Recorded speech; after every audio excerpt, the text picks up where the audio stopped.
మీ destination ఏదైనా ప్రపంచంలో ఏ మూల ఉన్నా CN travel explore the world your way. నమస్తే, నేను Keshav. Welcome to Suman TV. విదేశీ విద్య అంటే ఫస్ట్ వినబడే పేరు అమెరికా. అమెరికాలో లక్షల మంది విద్యార్థులు మన వాళ్ళు చదువుకునేటువంటి పరిస్థితులు వస్తాయని ఎవరో కూడా కల్లో కూడా ఊహించి ఉండరు. కానీ గత 5-6 ఏళ్లుగా చూస్తే ఈ నంబర్ విపరీతంగా పెరిగింది. ఇప్పుడు డొనాల్డ్ ట్రంప్ గవర్నమెంట్ ఫామ్ అయిన తర్వాత మొదటి రోజు నుంచి జరుగుతున్నటువంటి చర్చ ఇమ్మిగ్రేషన్ పాలసీలపైనే జరుగుతుంది. అలానే క్యాంపస్లో పనిచేసేటువంటి చదువుకునేటువంటి విద్యార్థులు అసలు పనిచేసేటువంటి అవకాశమే లేదని తేల్చి చెప్పేస్తున్నారు. ఇది ఒక గడ్డు పరిస్థితి అమెరికా చరిత్రలో అని విశ్లేషిస్తున్న వారు కూడా ఉన్నారు. దీనివల్ల నిజంగా ఎలాంటి ప్రభావం పడుతుంది, అక్కడ ఆ స్థాయిలో చర్యలు తీసుకునేటువంటి వాతావరణం ఉందా లేదా విశ్లేషించేటువంటి ప్రయత్నం చేద్దాం. మనతో పాటు ప్రముఖ ఎన్ఆర్ఐ అలానే అమెరికాలో సీనియర్ అటార్నీగా గుర్తింపు పొందినటువంటి కావేటి శ్రీనివాస్ గారు ఉన్నారు. కావేటి శ్రీనివాస్ గారు నమస్కారం. నమస్కారం సార్. ఏంటి అమెరికా అనేటువంటి ఒక డ్రీమ్ ఇక అది చెరిగిపోయినటువంటి కళ అనేటువంటి అభిప్రాయం వచ్చేస్తుంది. ఇమ్మిగ్రేషన్ విషయాల్లో కానీ కొత్తగా తీసుకొచ్చినటువంటి పాలసీల విషయంలో కానీ ముఖ్యంగా విద్యార్థులు వచ్చేటువంటి పరిస్థితి కూడా అమెరికాకి లేదు అనేటువంటి అభిప్రాయం వస్తుంది. ఒకవైపు ఇక్కడ సెంట్రల్ గవర్నమెంట్ ఏమో విదేశీ విద్యార్థులకి విదేశాలకు వెళ్ళి చదువుకునే విద్యార్థులకి రాయితీలు ప్రకటిస్తుంది. ఇవాళ కేంద్ర ప్రభుత్వం బడ్జెట్లో కూడా పెట్టారు. కానీ అక్కడేమో రానేమో అంటున్నారు. ఏంటి వాస్తవం ఏంటి, అసలు ఏం జరుగుతుంది అమెరికాలో? ఇక్కడ మనం ఒకటి అర్థం చేసుకోవాలండి. ఇప్పుడు వీళ్ళు అమెరికాలో పెద్ద బిజినెస్ ఏంటంటే ఎడ్యుకేషన్ అనేది. అంటే లక్షలలో స్టూడెంట్స్కి వీసాలు ఇస్తారు, గతంలో ఇచ్చారు, ఇస్తారు కూడా. ఎందుకు వీళ్ళు ఎడ్యుకేషన్ ఒక వ్యాపారంలాగా చూస్తారని. కానీ ఇక్కడ ఏంటంటే మనం వీసా తీసుకొని వెళ్ళేటప్పుడు మనం కౌన్సిలేట్కి చూపించాలి మన దగ్గర కాలేజీ ఫీజులు ఉన్నాయి, లివింగ్ ఎక్స్పెన్సెస్ కూడా ఉన్నాయని మనం అందరం కూడా చూపిస్తామండి. అంటే ఈ విషయం మనం అందరం తెలుసుకోవాల్సిన విషయం. వాళ్ళకేం చెప్తామంటే మేము అక్కడికి వెళ్ళి చదువుకొని మాకు ఫీజులతో పాటు మాకు లివింగ్ ఎక్స్పెన్సెస్ కూడా ఉన్నాయి అని చెప్పి చూపిస్తామండి. చూపించినప్పుడు వాళ్ళు వీసా ఇస్తారు.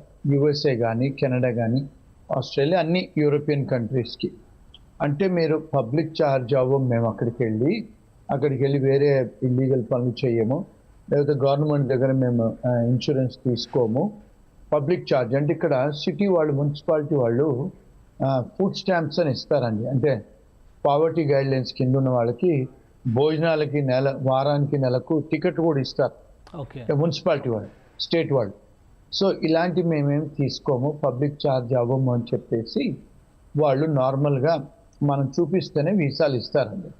సో ఇప్పుడు మనం అక్కడ చూపించిన మరి బ్యాంక్ స్టేట్మెంట్లు ఇక్కడికి వచ్చిన తర్వాత ఒక సెమిస్టర్ ఫీజు కట్టి మేము మా దగ్గర డబ్బులు లేవు, మేము ఉద్యోగాలకు వెళ్తామంటే ఉద్యోగం చేసుకోమంటారు. ఏమంటారంటే క్యాంపస్లోనే జాబులు చేసుకోవాలి, క్యాంపస్ బయట చేసుకోకూడదు. అది యుఎస్లో అండి. ఒకవేళ యూకేలో, కెనడా, న్యూజిలాండ్ ఆ కంట్రీ లా చూస్తే మీరు 20 గంటలు అవుట్ సైడ్ ద క్యాంపస్ చేసుకోవచ్చు. అంటే that is the law of the land. కానీ ఇక్కడికి వచ్చేవరకు వాళ్ళు ఏం చేశారు, కాలేజీలలోనే పనిచేయండి అని చెప్పి లా పాస్ చేశారు. ఇక్కడికి వచ్చిన తర్వాత మన స్టూడెంట్స్ ఏమవుతున్నాయంటే ఇక్కడికి వచ్చిన తర్వాత వాళ్ళు క్యాంపస్లలో ఉద్యోగాలు లేవు ఫస్ట్ ఆఫ్ ఆల్. రెండో విషయం, మన పేరెంట్స్ మన వాళ్ళు ఇండియాలో ఉన్న వాళ్ళు అర్థం చేసుకోవాల్సింది ఏంటంటే కోవిడ్ తర్వాత, కోవిడ్ కంటే ముందు ఎలా ఉండేదంటే అండి లా 20 hours మీరు క్లాస్ రూమ్కి వెళ్ళాలి ఫిజికల్గా. కోవిడ్ టైంలో ఏమొచ్చిందంటే పాలసీ, మీరు కొన్ని గంటలు క్లాస్ రూమ్లో ఉండండి, కొన్ని గంటలు ఇంట్లో నుంచి ఆన్లైన్లో చదువుకోండి అని లా తెచ్చారు. అంటే కోవిడ్ టైంలో పూర్తిగా కాలేజీలో క్లోజ్ చేశారు కనుక వాళ్ళు మీరు ఆన్లైన్లో చదువుకోండి అని కోవిడ్ టైంలో చెప్పారు. దాని తర్వాత కొన్ని వెసులుబాటు చేసి ఇమిగ్రేషన్ లాలో ఏమన్నారంటే చాలా యూనివర్సిటీస్కి సరే మీరు క్లాసులు ఆన్లైన్లో కండక్ట్ చేసుకోండి, వారానికి ఒకసారి 2 సార్లు స్టూడెంట్స్ వచ్చి క్లాసులో అటెండ్ అయ్యి అసైన్మెంట్లు తీసుకొని అసైన్మెంట్లు చెయ్యాలని ఆ లా తీసుకొచ్చారండి. అంటే ఇంతకుముందు 20 hours క్లాస్ రూమ్లో ఉండేది కూడా తీసేసి మీరు ఇంట్లో నుంచో చదువుకోండి అని పెట్టారు. పెడితే ఏమైంది, ఇక్కడ అన్ని కాలేజీలో ఇక్కడ ఒకటి అర్థం చేసుకోవాల్సింది ఏంటంటే అండి, ఇక్కడ గవర్నమెంట్ మన దగ్గర ఎట్లయితే యూనివర్సిటీస్ ఉంటాయో, ఆంధ్ర యూనివర్సిటీ, నాగార్జున, ఉస్మాన్, ఇవి స్టేట్ యూనివర్సిటీస్ మనకు. అమెరికాలో కూడా స్టేట్ యూనివర్సిటీస్ ఉంటాయండి. అమెరికాలో స్టేట్ యూనివర్సిటీస్ ఉంటాయి, మున్సిపాలిటీ వాళ్ళు కూడా కాలేజీలు నడిపిస్తారు, ప్రైవేట్ యూనివర్సిటీస్ కూడా ఉంటాయండి. ఓకే. ఇప్పుడు మన దగ్గర కూడా ప్రైవేట్ యూనివర్సిటీ యాక్ట్ వచ్చేసింది కదండి, చాలా ప్రైవేట్ యూనివర్సిటీస్ ఇండియాలో కూడా వచ్చేసాయి. అదే విధంగా వీళ్ళు ప్రైవేట్ యూనివర్సిటీస్ కూడా ఇప్పుడు సెయింట్ జాన్స్ అనేది ఒక సంస్థ, క్యాథలిక్ సంస్థ, వాళ్ళకు యూనివర్సిటీస్ ఉంటాయి, హాస్పిటల్స్ ఉంటాయి. అలాగే ప్రైవేట్ ఇన్వెస్టర్స్ కూడా ఇక్కడ కూడా యూనివర్సిటీస్ పెట్టారు. సో యూనివర్సిటీస్ పెడితే వాళ్ళందరికీ కూడా ఇమిగ్రేషన్ వాళ్ళు పర్మిషన్ ఇచ్చారు, మీరు స్టూడెంట్స్ని తీసుకొని రావచ్చు అని. మరి ఇప్పుడు ప్రైవేట్ యూనివర్సిటీస్ బోల్డ్ అని వచ్చాయి, వాళ్ళందరూ సర్వైవ్ కావాలి కదా. సరే ఇప్పుడు అందరూ ఆన్లైన్లో క్లాసులు చదువుకోండి అని చెప్పారు. సో వీళ్ళు ఇప్పుడు ఫర్ ఎగ్జాంపుల్ న్యూయార్క్లో కాలేజ్ ఉంటే స్టూడెంట్ ఎక్కడో కాలిఫోర్నియాలో ఉంటారు. మరి మనం హైదరాబాద్లో కాలేజ్ ఉంటే మనం కాశ్మీర్లో ఉండి చదువుకోవచ్చా? హైదరాబాద్లోనే ఉండాలి కదా. మరి మన వాళ్ళు ఉండరు అలాగా, ఎక్కడెక్కడో ఉండి గ్యాస్ స్టేషన్లలో రెస్టారెంట్లో పనిచేస్తుంటారు. సో ఇక్కడ అంటే ఇక్కడ లోకల్ అమెరికన్స్ వాళ్ళ భావం, వాళ్ళ ఫీలింగ్స్ ఏమొచ్చాయంటే ఈ స్టూడెంట్స్ వచ్చారు, వచ్చి ఇక్కడ నార్మల్గా ప్రివేలింగ్ వేజ్ గంటకు $15,000 అండి. ఇప్పుడు మన దగ్గర కూడా ఇండియాలో కూడా prevailing wage act, minimum wage act అనేది మన దగ్గర ఉంది లేబర్ లాస్లో. వీళ్ళకు కూడా ప్రతి సంవత్సరం వాళ్ళు పెంచుతారు. ఈ సంవత్సరం లేబర్ డిపార్ట్మెంట్ ఏముంది, ఫెడరల్ లేబర్ అంటే $15 గంటకండి. సో వాళ్ళు ఎవరు పని చేసినా 15 ఇవ్వాలి. సో మన వాళ్ళు ఏం చేస్తున్నారు అంటే స్టూడెంట్స్ వచ్చి వాళ్ళు అనుకునేది ఈ రెస్టారెంట్లలో, గ్యాస్ స్టేషన్లలో వీళ్ళు కాలేజీలో చదువుకోవాల్సింది పోయి కాలేజీలలో జాబులు చేయాల్సింది పోయి బయట చేస్తున్నారు, ఈ ఉద్యోగాలు మాకు వచ్చే ఉద్యోగాలు పోతున్నాయి అనేది ఒక మూమెంటు, ఒక ఫీలింగ్ అనేది వచ్చింది, లోకల్ ఫీలింగ్. ఇప్పుడు ఎలాగైతే మన కేసీఆర్ గారు తెలంగాణ తీసుకురావడానికి ఆంధ్ర వాళ్ళు పోవాలి, ఆంధ్ర వాళ్ళు ఇది చేస్తారని ఎలాంటి నినాదం తెచ్చి పొలిటికల్గా సెంటిమెంట్ లేబట్టేసి చేసుకున్నాడు తెలంగాణని టీఆర్ఎస్ పార్టీ వాళ్ళు, అదే విధంగా ఇప్పుడు ట్రంప్ గారు కూడా మనకు Americans first, America manufacturing first అని ఒక నినాదంతో తీసుకొచ్చి రాజకీయాల్లో గెలిచారు. ఇప్పుడు థంపింగ్ మెజారిటీతో గెలిచారు వాళ్ళు, 2 హౌజులలో వాళ్ళ మెజారిటీ ఉందండి.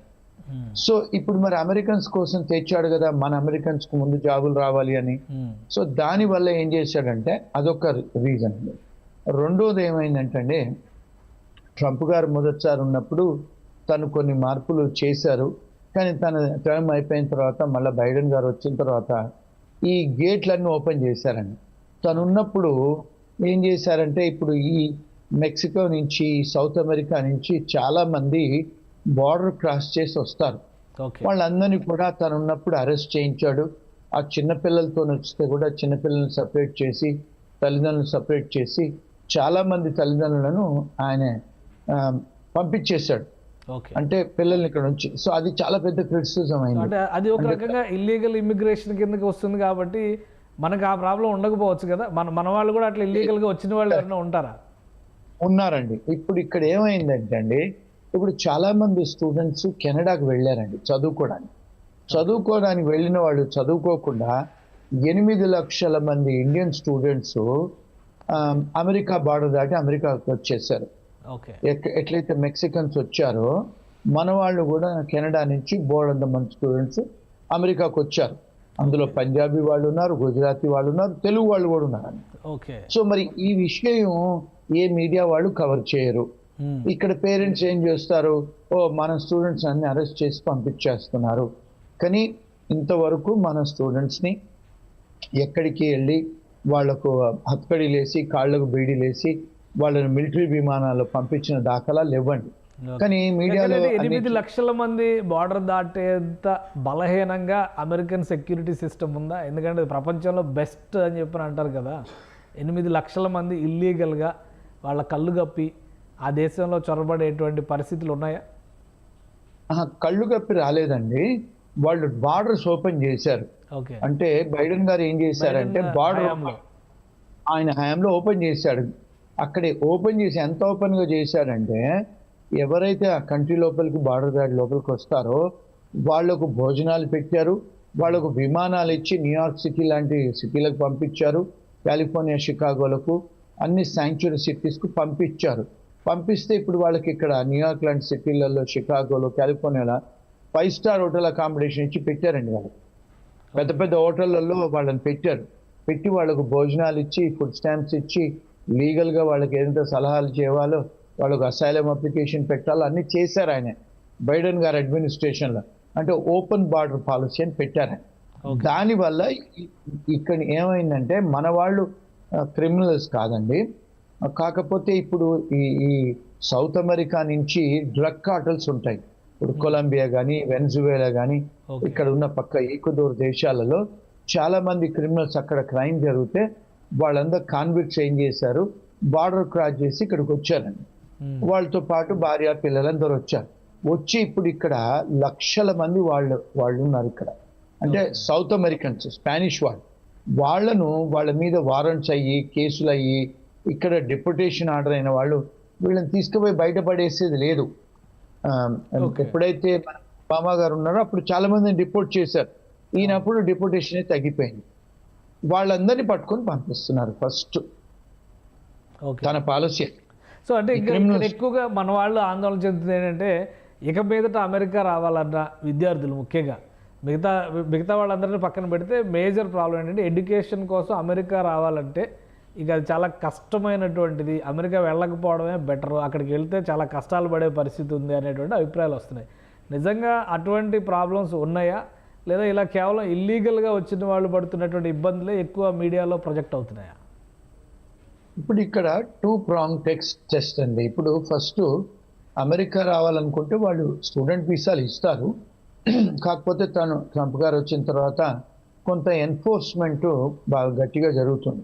అంటే ఏంటి, ఇప్పుడు ఫర్ ఎగ్జాంపుల్ మనం దొంగ బ్యాంక్ సర్టిఫికేట్లు పట్టుకొని వెళ్తాము, దొంగ కాలేజ్ డిగ్రీలు పట్టుకొని వెళ్తాము, లేకపోతే మీ దగ్గర డబ్బు ఉండదు బ్యాంక్ అకౌంట్లో, మీరు ఇక్కడ యూఎస్కి వస్తారు, బార్డర్లో మిమ్మల్ని చెక్ చేస్తారు.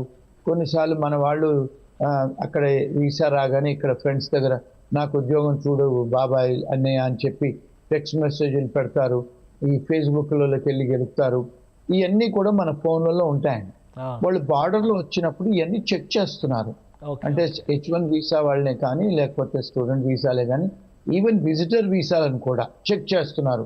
ఎందుకు, తన బైడెన్ అడ్మినిస్ట్రేషన్లో టాప్ లెవెల్ ఎన్ఫోర్స్మెంట్ చెయ్యాలని తను ఎగ్జిక్యూటివ్ ఆర్డర్స్ సంతకాలు పెట్టారు.